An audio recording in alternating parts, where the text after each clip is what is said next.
The third week of November, the great hall at Ferncombe had been dressed as if for a coronation, and Eleanor Wren stood at the edge of it in a grey wool gown that had been turned twice at the cuffs. 200 candles burned in the chandeliers above a floor. She had scrubbed on her knees as a girl before any of them had thought to call her mistress, and the man who had married her 4 years before now stood at the far end beside a girl of 19 in white satin, waiting for a vicar to make the second wedding legal, while the first wife watched from the servants' door. Lord Ashworth had not looked at her once. He did not need to. The whole county had been told why she had been set aside, and the word had traveled faster than any carriage, and the word was Barren. She kept her hands folded. That was the thing she had learned to do with hands that wanted to shake, fold them, one over the other, until the trembling had nowhere to go. The orchestra he had hired from London tuned their strings in the gallery. The rival, Miss Caroline Pell, turned her bright head and found Eleanor in the crowd, and held the look a half-second too long, the way a cat holds a look at something it has already decided is finished. Somewhere behind the high windows, the first snow of the season had begun, small and dry, ticking against the glass like sand. What the room did not know, what not one of those 200 guests in their silks and their borrowed jewels could have guessed, was that Eleanor Wren was not barren at all. The wound she carried was older and stranger than the one the county had given her, and it had 3 faces, and within the hour all 3 of them would walk through the great doors of Ferncombe and stop the music. Stay with me, because the woman they had decided to forget was about to be remembered by the only witnesses who mattered. To understand the hall, you must understand the 4 years before it. Eleanor had come to Ferncombe at 22, the daughter of a Bristol shipping clerk whose accounts had failed the winter her father died, and Lord Ashworth had married her. Not for love and not quite for money, but for the small useful estate her uncle had attached to the match.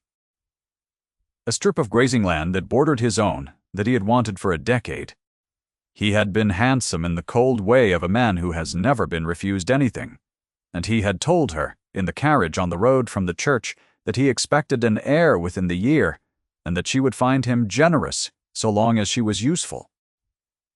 She had been neither barren nor unwilling.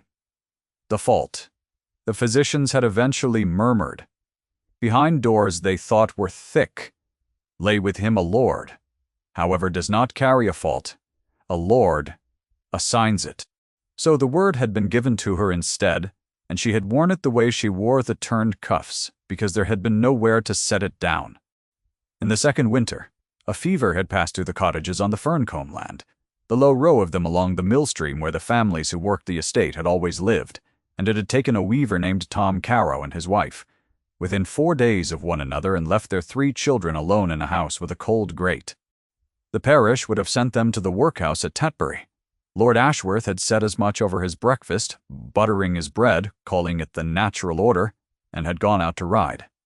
Eleanor had walked down to the mill stream herself, in the snow, in her good boots, and had found the 3 of them sitting in a row on the one bed, the eldest holding the youngest, and she had not been able to make herself leave. Their names were Mary, who was 9 and had her mother's steadiness, and Jonathan, who was 6 and asked questions that had no answers, and little Bess, who was 3, and did not yet understand that the cold in the house was the cold of a house with no one left to warm it.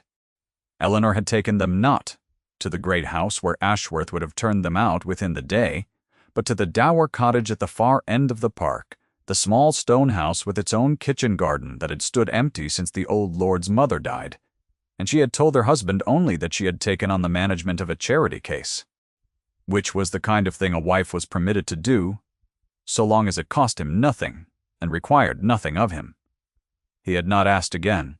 A man who has decided a woman is useless does not trouble to learn what she does with her days. For 2 years, then, Eleanor had lived 2 lives. In the great house she was the silent wife, at the foot of the long table, the woman the guests glanced past, the figure the county had begun to call in its softer drawing rooms, poor Lady Ashworth, and in its harder ones, the barren one. And in the dower cottage, 3 afternoons a week and more when she could manage it, she was something the great house would never have recognized, She taught Mary to read from her own girlhood books. She set Jonathan's questions down in a copybook and answered them one by one. The migration of swallows, the reason the moon changed shape, why his mother had not been able to stay. She held Bess when the child woke, crying for a face she could no longer quite remember, and she sang the Bristol songs her own mother had sung, low, in the dark, until the small body went heavy with sleep against her. The cottage smelled of wood smoke and the dried lavender. Mary hung from the beams, and in winter, the one good window framed the bare orchard, and the line of the Brockhurst woods beyond. And Eleanor had come to think of those afternoons as the only hours of the week in which she was permitted to be entirely herself. She kept a tin of sugared almonds on the high shelf for the days a lesson had gone well. She mended their stockings by the fire while Jonathan read aloud, his finger under each word. She let Bess plait her hair with clumsy small fingers and pretend the result was elegant. None of it was grand and all of it was hers, and she guarded the having of it the way a poorer woman guards a single coin. This was the costly thing she did that no one saw. It earned her nothing. It risked everything, for a wife discovered keeping 3 peasant children in secret would be called a great many things, and a husband, looking for cause to be rid of her, would find it convenient. She did it, anyway. She did it because she had stood in a cold cottage and understood that being forgotten was the cruelest weather a child could be left out in, and she would not leave anyone in it if she had a roof to give. The man who first saw her do it was not her husband. The estate that bordered Ferncombe to the north belonged to the Earl of Brockhurst, and the Earl, whose name was Captain Henry Vane before the title came to him, and who still answered to it among the men who had served under him, had returned from the war, in the autumn of that second year, to bury an uncle and find himself a peer. He was 34, and there was a stillness to him that the county mistook for coldness. He stood at the edges of rooms. He spoke in short, level sentences that derived their weight from how few of them there were. The dowagers had decided he was proud, and the mothers of unmarried daughters had decided he was a prize, and both were wrong about everything except his rank. He had come across her by accident on a gray afternoon in the 3rd week of his residence, riding the boundary of his new land where the Brockhurst woods ran down to the Ferncombe mill stream. He had heard a child laughing. In 4 years of war and 1 of grief, the Earl of Brockhurst had not heard a child laugh, and the sound stopped him the way a familiar voice stops a man in a foreign street. He had dismounted and walked his horse to the edge of the trees, and through the bare hedge he had seen a woman in a plain dark cloak kneeling in the frost-stiff grass of a cottage garden, and a small girl of perhaps 5 running circles around her with a paper windmill, shrieking with joy, and the woman had been laughing too openly, her head tipped back, in a way that no one at any dinner in the county had ever seen Lady Ashworth do. He had stood at the hedge, longer than was proper.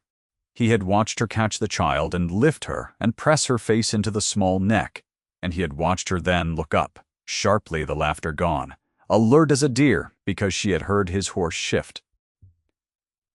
Their eyes had met across the frozen garden. She had risen, gathered the child against her skirts, and said nothing. He had touched his hat and turned his horse and ridden away, and he had not been able to put the picture down for the rest of the day. He had made it his business, quietly, to learn who she was. What he learned did not fit the picture, and the Earl of Brockhurst had spent a career distrusting any account that did not fit what he had seen with his own eyes. It would be wrong to say he fell in love at the hedge. What happened to him was smaller and more dangerous than that. He began to notice.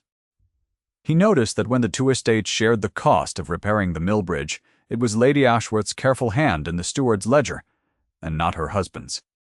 He noticed that the only dinner that winter, where both households sat at the same table, that she ate almost nothing, and arranged the food on her plate, so that the not eating would not be remarked, and that when the talk turned, as it always did, to the question of the Ashworth succession, a muscle moved once in her jaw and then was still.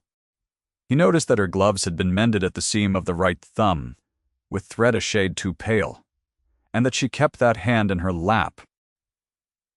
A man notices a great deal when he has decided, without admitting it, that a particular person is worth the noticing. The first time the word was spoken in his hearing, it was at that same dinner. and it was the Dowager, Lady Ashworth's husband's aunt, the formidable Honoria Ashworth, who had ruled the family's drawing rooms for 40 years, and considered the management of bloodlines a sacred trust. She had said it low, to the woman beside her, behind a fan held at exactly the height that says a thing is meant to be half heard. "A pity about the line," the Dowager had said. "He chose a barren branch, and now the whole tree suffers for it." The Earl had been 3 seats away. He had set down his glass with a care that drew the eye, and he had said, into the small silence that he had found in his life, that the barren ground was often the ground no one had troubled to tend. The Dowager had smiled the smile of a woman who does not argue with men below the age of 50 about things they cannot understand, and the talk had moved on. She had looked up the length of the table and found him already looking at her, and something had passed between them that she did not have a name for, and did not trust, because trusting it had never once been safe.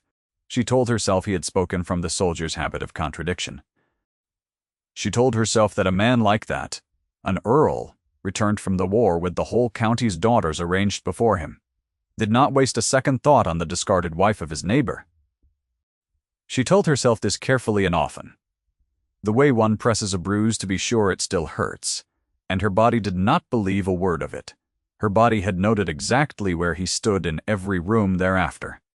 Her body had begun, against all instruction, to listen for his horse. The spring of the 3rd year brought the thing she had feared since the first cottage visit. Bess took a fever. It came on in a single night, the way fevers took small children, and by the 2nd morning the child was burning and would not wake fully. And Mary, 12 now, and grave beyond her years, had run the whole length of the wet park, in the dark, to the kitchen door of the great house, because she did not know who else in the world to run to. Eleanor had gone. Of course she had gone. She had gone in her nightclothes with a cloak thrown over them, and she had sat with the child through the worst of it, sponging the small hot limbs, and when the village apothecary's man would not come out before light, she had ridden herself, astride, in the rain, to fetch him, and she had not thought once about what it would look like. What it looked like was a married lady of rank, alone, on a road at night, going into a cottage that was not her husband's house. The man who saw her go was Ashworth's own gamekeeper, and the man he told was Ashworth. The conclusion Ashworth drew, because it was the conclusion that served him, was that his barren wife had taken a lover and kept a love child in the dower cottage at the edge of his own park. He did not confront her. That was not his way. A man who wants to be rid of a wife does not accuse her of a thing she can disprove.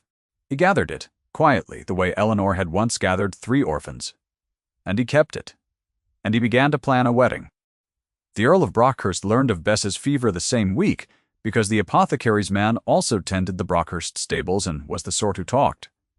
And the Earl did a thing that was either the most natural act in the world, or a serious breach of everything the county held sacred, depending on who described it later. He sent his own physician, the London-trained surgeon he retained at no small expense, with a note that said only that he understood there was a sick child at the dower cottage, and that Dr. Platian, Maddox, was at her disposal for as long as the child had need. He did not sign it with anything but his initial. He did not ask for thanks. When Eleanor, exhausted and undone, had walked up to the boundary, 3 days later, to return the physician's fee, in a folded paper, because she could not bear to be in any man's debt, the Earl had refused it, without quite refusing it. He had stood at the gap in the hedge where he had first seen her, and he had looked at the gray shadows under her eyes, and he had said, in his level voice, that she should go home and sleep and eat something, and that the child would mend.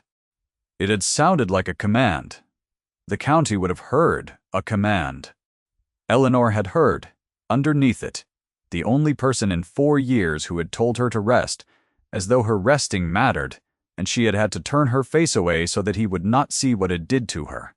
Here is the place to tell you, before the storm of it carries us on, that everything Eleanor did in those years she did without expectation of reward, and everything the Earl did, he did without permitting himself to name why. If their restraint moves you, stay through to the end, where it is finally set down. Then we must go back to the cottage, because the danger was not the fever. The danger was the man buttering his bread at the great house. And the plan? He had begun to lay best mended. Children do, when someone sits with them. By midsummer she was running the garden circles again, and Jonathan had grown 2 inches and read a whole page of Latin to Eleanor with the fierce pride of a boy who has conquered something, and Mary had begun to be the kind of young woman who would in another life have made some good man a wife and some household its quiet engine. Eleanor had let herself believe, in the warm green of that summer, that the 2 lives could go on. She should have known better. The county did not permit a woman 2 lives. It barely permitted her 1.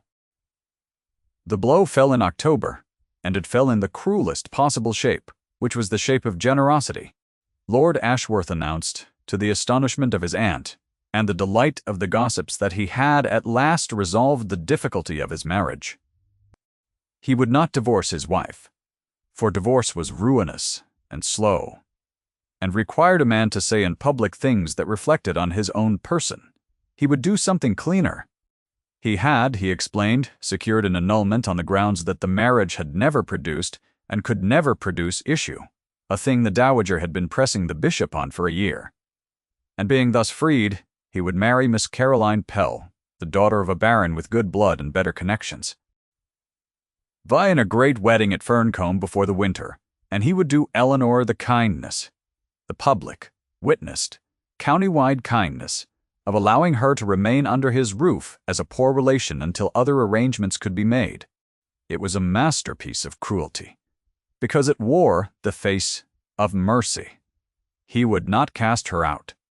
He would keep her visible at the edge of his triumph, the barren wife retained on charity, so that every guest at the wedding could measure his magnanimity against her shame. The dowager called it the only sensible course.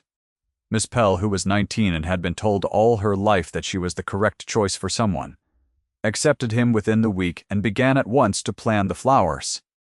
The second time the word was spoken aloud, it was Miss Pell who spoke it, and she spoke it in a public room, at the milliner's in Tetbury, where Eleanor had gone to have her 1 good bonnet retrimmed because she could not afford a new one and would need to be presentable at the wedding she was being made to attend.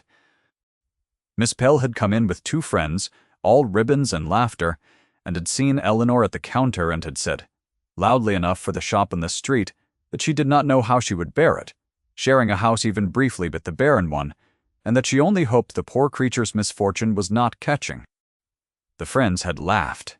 The milliner had pretended to find something beneath the counter. Eleanor had paid for her bonnet with a steady hand and walked out into the October Street, and she had got as far as the churchyard wall before her legs would not hold her, and she had sat down on the cold stone and pressed her mended glove to her mouth. She had not heard the horse. She had not known he was there until his shadow fell across the grass, and she had looked up to find the Earl of Brockhurst dismounting, and she had been too far gone to hide her face in time. He had seen all of it. He did not offer a handkerchief or a word of comfort, both of which would have shamed her further.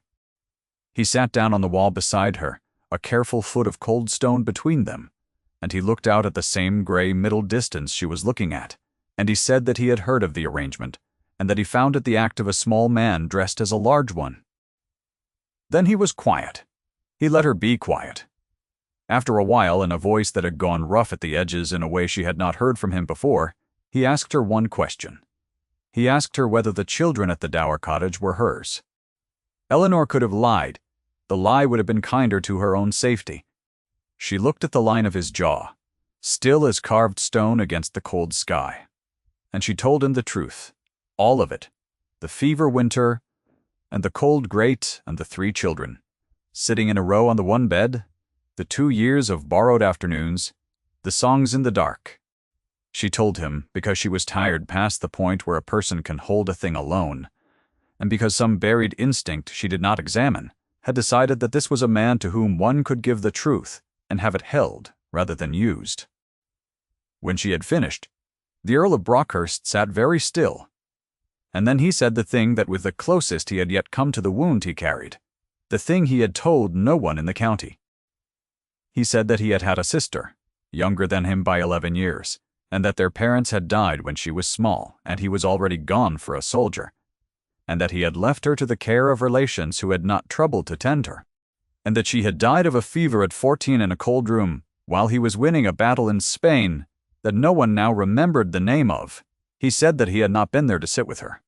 He said it the way a man sets down a stone he has carried so long that his hand has shaped itself around it plainly, looking at the grass. And then he said that what Eleanor had done in the cold cottage was the thing he had failed to do, and that he had not been able to stop thinking of it since the day at the hedge. He did not look at her while he said it. When he had finished, he stood and helped her to her feet with a hand that was steadier than his voice had been, and he told her again to eat something, and he rode away. That was the midpoint of it, though neither of them knew the shape of the story they were in. He had given her his wound, and she had given him her secret, and each now held a thing the other could be destroyed by, and neither would ever use it. That is a kind of marriage, the holding of a dangerous truth in safe hands, older and deeper than the kind a bishop annuls. The weeks before the wedding were the worst Eleanor had known. Ashworth had her possessions moved to a small north room. The dowager began to refer to her in the third person in her own presence. Miss Pell took to walking the great house as though measuring it for curtains, which she was. And worst of all, the dower cottage came into danger. For the steward, on Ashworth's instruction, had begun an accounting of every charge on the estate in preparation for the wedding, and a household of 3 children, housed and fed for 2 years, could not be hidden from a ledger forever. Eleanor lay awake, doing sums that did not come out. If she fled with the children, she had nowhere to take them, and no means to keep them. If she stayed, they would be found and turned out, and she would be turned out after them, and the cold grate would be waiting at the end of all of it, after all. The third time the word was spoken came to her second-hand, and it was the cruelest of the 3 because of who carried it.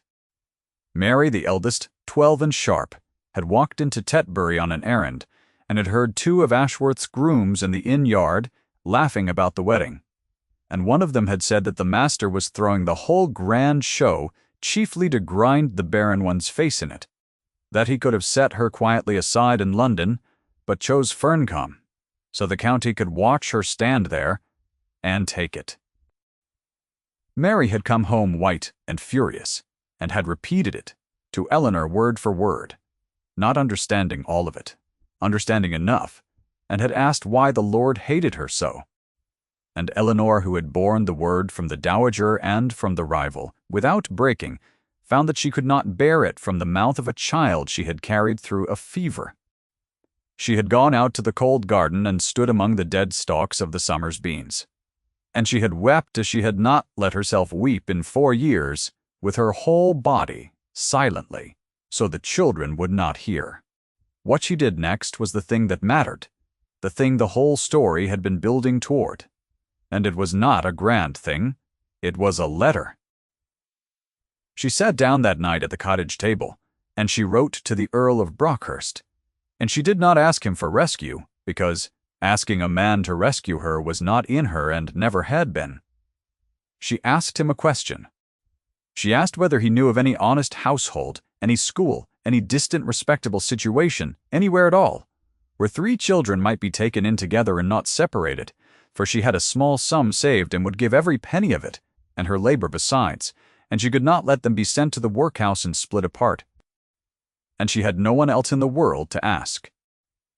She sealed it and gave it to Mary to carry to the Boundary at first light, and she lay awake the rest of the night certain she had ruined herself, for the letter was proof in her own hand of everything Ashworth suspected. The Earl read it standing in his own hall before the fire had been lit. He read it twice. Then he did 3 things in quick succession that the county would spend the winter trying to understand. He sent for his solicitor.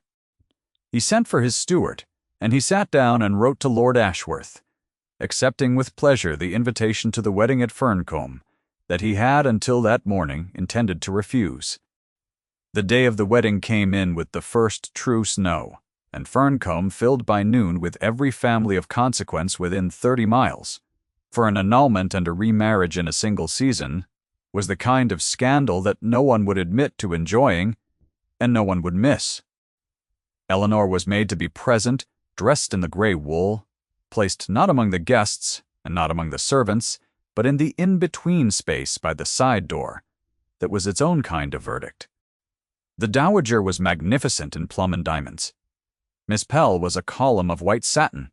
Lord Ashworth stood at the head of the hall with the look of a man who has arranged the world to his satisfaction, and the vicar opened his book, and the orchestra in the gallery fell silent, and that was the moment the great doors at the end of the hall came open.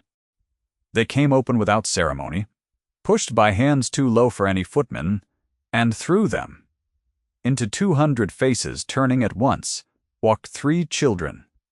Mary first, in a clean dark dress, her chin level, holding Bess by the hand. Jonathan beside her, scrubbed and solemn in a coat that was new.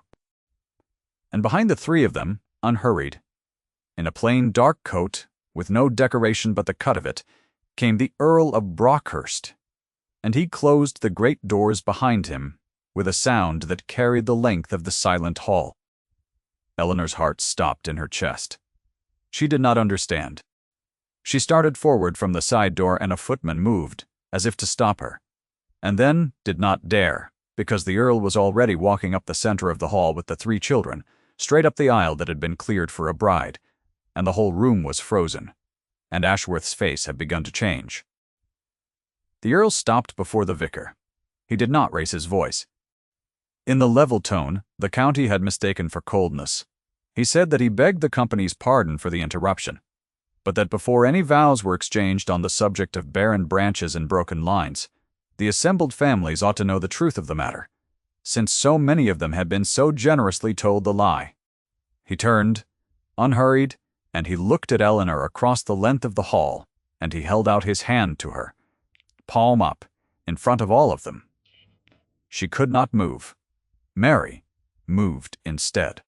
The girl crossed to Eleanor and took her cold hand and led her up the cleared aisle to where the Earl stood, and the 2 younger children pressed against her skirts, as they had done in the garden, and Eleanor stood at last, in the center of the room that had been built to shame her, with 3 children holding to her, and an Earl beside her. And she did not know what was happening to her life. The Earl spoke then to the room, and what he said plainly and without heat, which made it land harder than any shouting. He said that for 2 years, while the master of this house had let it be put about the county that his wife was barren and worthless, that same wife had quietly kept and raised and schooled 3 orphaned children of this estate, who would otherwise have died in a workhouse at her own cost, at the risk of her own ruin, asking nothing and telling no one. He said that he had seen it with his own eyes and could prove every word, and that he had brought the children themselves so that the company need not take his word alone. He said that whatever a bishop had been persuaded to call this woman, he himself, who had buried a sister he failed to tend, called her the truest mother he had ever had the honor to know. The hall did not breathe. The dowager's fan had stopped at half its height. Miss Pell had taken 1 step backward from the altar without seeming to know she had done it. And Lord Ashworth White. Now, his arrangement of the world coming apart in front of the people he had assembled to admire it, opened his mouth to speak, and the Earl turned to him at last and said the thing that ended it. He said it quietly. He said it in 12 words, looking the man full in the face. You threw this wedding to shame her. Watch the county choose her instead. Then he did not say another word against Ashworth, which was the mercy in it, for he did not need to. The room had already turned. Old Lady Tarrant, who had known the Carow family 30 years, rose from her seat and crossed the floor to take Mary's other hand. The vicar closed his book. Miss Pell, who was 19 and had been told all her life that she was the correct choice, looked at the bridegroom whose magnanimity had just been revealed as cruelty before 200 witnesses, and made the calculation her mother had raised her to make, and stepped further back and said, into the ringing quiet, that she found she did not wish to be married that day after all. The dowager sat down rather suddenly in her plum and her diamonds. She did not fragment into cruelty. She had spent 40 years protecting a line and a name, and she had just watched the name disgrace itself far more thoroughly than any barren branch could have done. And something in the old woman's face, as she looked at Eleanor standing there with the 3 children, was not quite recognition and not quite shame, but was on the road toward both. Ashworth left his own wedding. There was nothing else for him to do. The annulment he had bought stood, for it was the bishop's now and not his to take back. And that was the final irony the county would chew on all winter, that the man had succeeded in freeing his wife from him entirely, and had done it in the same hour that he lost her to a better man before the whole of his world. The Earl walked Eleanor and the 3 children out of the great doors of Ferncombe and into the snow, and a carriage was waiting his carriage, and he handed the children up into it one by one. Bess first, then Jonathan, then Mary, and then he turned to Eleanor, who was standing in the falling snow in her grey wool gown with the turned cuffs. And for the first time in the whole of it, he seemed uncertain. The snow had begun to settle on the dark shoulders of his coat, and on the children's hair, and the lit windows of Ferncombe burned gold behind them, and from inside the hall came the low, confused murmur of 200 people discovering all at once that they had been told a lie for 2 years, and had each, in their small way, helped to carry it. He said her given name. He had never used it. He said Eleanor, and the sound of it in his level voice undid something in her that the word Barren had spent 4 years tying tight. He said that he had no right to ask her anything, that she was free now, and owed no man her gratitude, least of all him, and that if she wished, he would see her and the children settled in a house of their own, with an income of their own, and never trouble her again. And then he said that he hoped, more than he had hoped for anything since he was a boy, that she would not wish that she would instead let him spend the rest of his life learning to deserve the thing he had watched her be in a cold garden 2 winters before. Eleanor looked at him. Her body had known the answer for 2 years. She put her cold-mended hand into his, and that was all the answer either of them needed, and inside the carriage, Bess was already asking Mary whether the new house would have a garden. They were married in the spring, quietly, in the small church on the Brockhurst land, with no orchestra from London and no 200 guests, only the 3 children and old Lady Tarrant and the household and the Earl's own people who had served under him and knew the worth of a thing that does not announce itself. Eleanor wore not white, but a soft green that the dressmaker said suited her, and Mary held the flowers, and Jonathan did not lose the ring, and Bess fell asleep before the end and had to be carried. The church was cold and bright and smelled of the early hawthorn someone had set along the sills, and when the Earl took her hand to make his vow, his own was not entirely steady, and Eleanor, who had stood through a wedding built to break her, found that she could stand through this one only by looking at the 3 faces in the front pew. By the following Christmas, the dower cottage at Ferncombe stood empty again, but the small stone house on the Brockhurst land, the one with its own kitchen garden, had a family in it that was not borrowed, and not secret, and not at the edge of anything. There was a fire in the grate that never went cold for want of someone to tend it. There was a copybook on the table where Jonathan set down his questions, and Eleanor still answered them one by one. And on the mantel, where Eleanor had set it the first week, stood a small thing she had carried through all of it, the only object she had taken from Ferncombe besides her own clothes, a child's paper windmill, faded now, and bent at one vein, the very one Bess had been running circles with on the frozen afternoon a man at a hedge had heard a child laugh and been unable to ride on. It did not turn any more. It did not need to. It sat on the warm mantel above the warm fire in the house that was theirs, and on the worst winter nights when the snow ticked at the glass the way it had ticked at the windows of Ferncombe, Eleanor would look at it and remember that she had once been told she was a branch that could bear nothing. And she would listen to the sound of 3 children breathing in the rooms above her, and she would know precisely how wrong the county had been. If Eleanor's story moved you, stay a moment in the quiet of it with her, and remember that the world's verdict on a person is so very rarely the last word that gets spoken. Thank you for staying until the end.